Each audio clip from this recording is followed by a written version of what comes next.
Let us know where you've seen it in the comments down below. But for now, let's get on with the show. Welcome to Ask the Camera Guy. My name is Steven, the camera guy. And today, I will answer your questions. Hiya!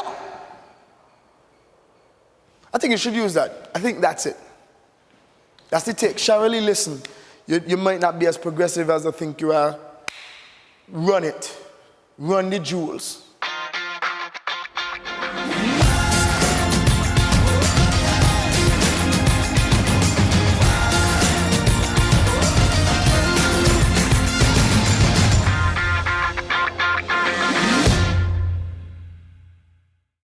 Alright guys, today our question comes from...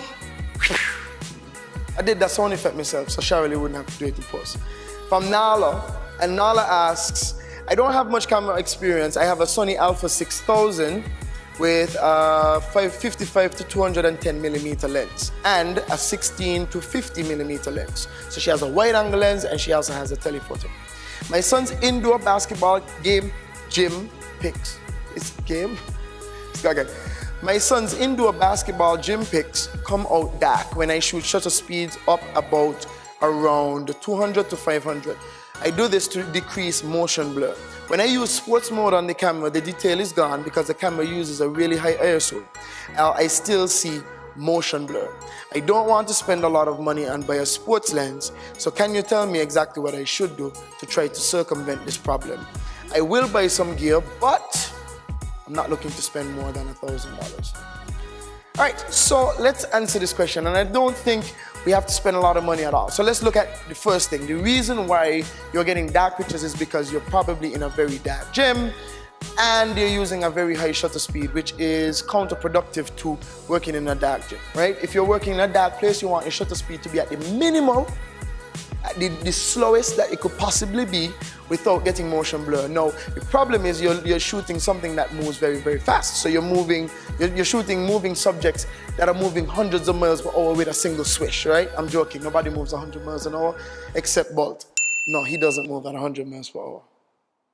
Okay, well, back to the point. They move very, very quickly. So you tend to want to use a high shutter speed, but you're in a dark situation. Now, one thing you could do is if you had a really, really nice fast lens, what we call a fast lens is like our f1.4 or f1.8, which is very wide open. You could shoot with a slightly higher shutter speed because you would have the open lens or the aperture, the open aperture to basically counteract the fact that you're using a fast shutter speed. But she does not have a fast lens. She has very stock lenses which are variable. So the more she zooms, the smaller the shutter opening, the smaller the aperture opening, and the darker the shot. So what could we do? We could do a few things. One, instead of shooting at 1/200th of a second, we could shoot at 1/125th of a second. Put it on a tripod, all right, and shoot a lot of photos in a burst mode. Now, where would I ask you to do this? If you use burst mode, when it comes to humans moving, humans usually move. Even if we jump, we reach a pinnacle of the jump, and for like a split second, we are kind of moving at in a very slow motion, right? So like, if I do this, by the time I reach to the end and drop my hand again, at the pinnacle, there's not a lot of motion there, all right? But from the time I move back down, yes, there's a lot of motion in between. If you shoot in burst mode, you will be able to shoot a lot of pictures in a very short space of time, and then you choose the one which has the least amount of motion blur. The reason I'm asking you to try to use a tripod or even like a monopod or something is that you could stabilize so that the camera isn't the thing causing the motion blur. Because the last thing you want is for you to be adding more motion blur to a situation, because motion blur doesn't just happen from the person in front of the camera or the subject. Motion blur also occurs from you as a photographer holding the instrument and not holding it well. Now, there are other ways to circumvent this problem, and the other way is to buy a lens that has image stabilization so that at least you don't add more to the motion blur. One thing that you can do is, one thing that you could buy a monopod to help you stabilize the camera, or you could buy a better lens. Now, prime lenses are usually much cheaper than zoom lenses, and a prime lens cannot zoom. It's just one fixed focal length. But if you buy like 85mm or the 135mm, which might be a little bit more expensive, but if you buy a cheap 85, you'll be able to get all of the benefits of having a very wide open aperture at 1.8 or something which lets in a lot of light in a very dark situation, which will help, trust me, it will. And you might be also able to get, I think Sony has image stabilization in the lenses. You might be able to buy an image stabilized lens as well. I'm not so sure if they're in the prime lens category, but I'm definitely sure that you probably try to look for one that is image stabilized, which means that it will help you to not add to the motion blur.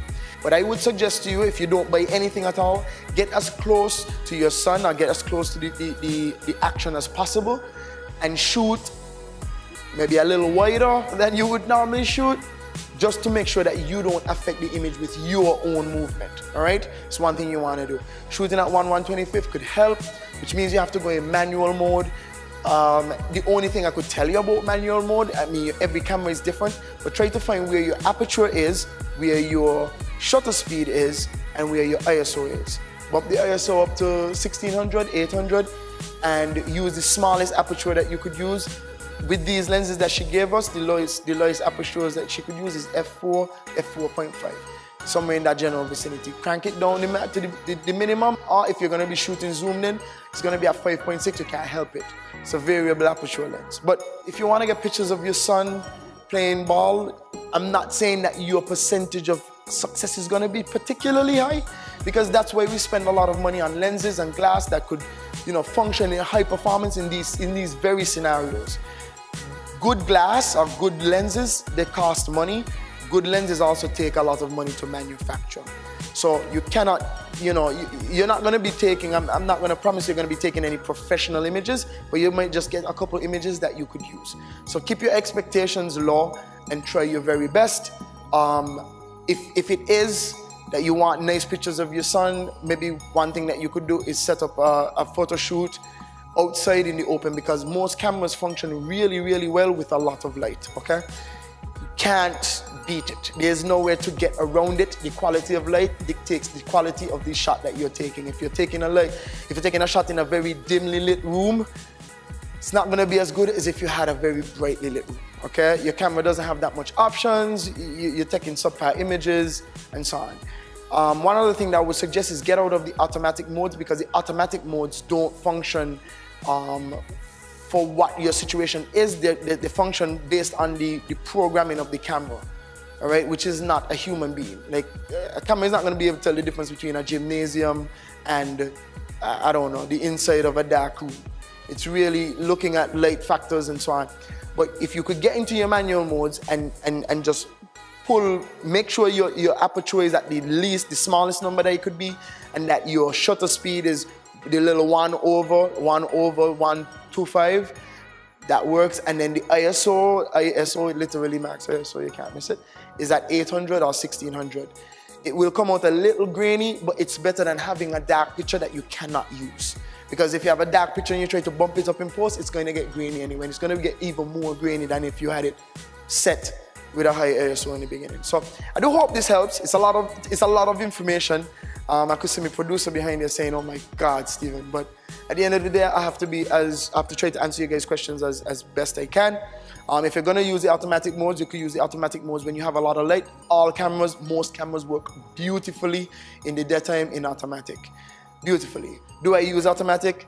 No, because automatic does not express what I want to express with my camera. So, as a professional, that's not what we do. We shoot manual and we shoot raw, right? So guys, I hope that was not entertaining alone, but I hope that was informational for you guys. I hope that you guys got some information that you could probably use. Feel free to rewind. I know I talk really fast sometimes. And I just want to get you guys to, subscribe. If you want to subscribe, you just hit the subscribe button. If you want to hit the bell and know when we bring out new content, we love that. We also love you guys' likes. And drop a comment down downstairs here, and tell us what you think. If you have any thoughts at all, if you have any questions, so like, share, subscribe. Remember, peace, no gang signs. Secret confession: I like my pancakes burnt.